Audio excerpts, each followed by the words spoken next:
Spring Fling sports coverage on Local 3 is brought to you by Warren & Griffin, your local 5-star law firm. Spring Fling hit the fast track today as many baseball and softball teams got deep into their respective brackets. In fact, we already have a local softball team in the state championship game. For more, we turn to sports reporter Samantha Casano.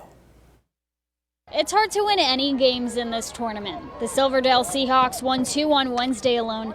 They are now headed to their first championship appearance since 2018. And the Seahawks won those games 2 different ways. In Game 1, they rallied from a 2-1 deficit to come from behind in the 6th inning and ultimately win 4-2. In Game 2, they pitched a shutout, and the 1 run they did get was enough. The defense was also top-notch, but head coach Jackie Freeland says she'd like to see her offense post a few more runs if they're going to win that title.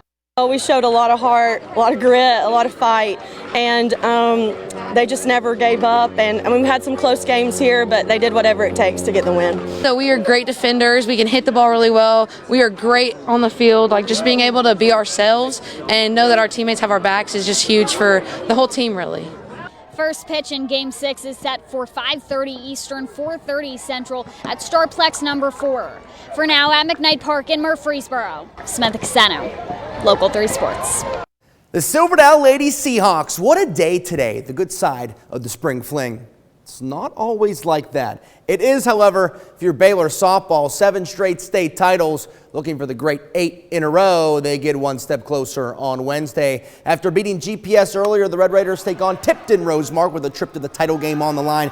Baylor getting to work early. Great wood on this by Kaylee Snyder off the fence in right center, and the Red Raiders are in business. And listen, some hit it hard and some just right. Take Mary Reese as an example. The perfect touch brings in 2 runs as Baylor takes the lead. And they didn't stop. Beautiful piece of hitting by Addie Yates, taking it the other way. And you can go ahead and open those floodgates. The Red Raiders back in the title game with a 10-0 win over Tipton Rosemark. They'll await the winner of the Rebels in CCS tomorrow night at 5 Eastern. Now to the 3A winners bracket. Saudi Daisy taking on McNary Central. Winner to the winners bracket semis in a really good spot. Friday's hero, Tatum Massengale, doing what she does. RBI single here, brings in a run. Lady Trojans built a nice 4-0 lead. And boy, was Reagan Rowan in a groove, blanking the Lady Bobcats through 6 innings. But, and it's a major but, nightmare ensues. McNary Central goes on a major rally to score 6 unanswered runs in the 7th inning to come back and shock Saudi Daisy 6-4. The Lady Trojans then had to turn around and play an elimination game right after, a game they would lose 7-6. Ending their season. Heartbreak City for Saudi Daisy tonight. On the other side of the 3A winners bracket, we have East Hamilton taking on defending champion Lexington. What a game this was. Lady Canes erasing another 5-run deficit. Madeline Evans putting it in play, then an error helps them get a run home.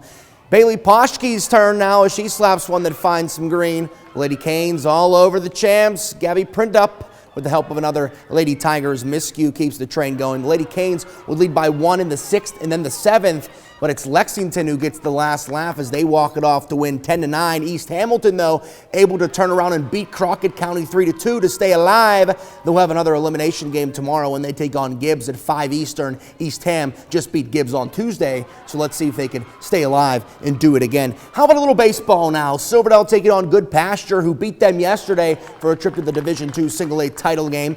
Alex Stillcord working through a little jam here early, but just taking care of business himself. Nothing wrong with that. But then the Cougars make them pay. Deep shot all the way to the wall. Looks like it wants to go over the wall. It does not. Run scores as Good Pasture leads now. And that was just the beginning as the sun playing a factor for the Seahawks outfielders. And you just chalk it up as not your night. Unfortunately, you couldn't afford it as Good Pasture ends Silverdale's season by shutting them out again 8-0.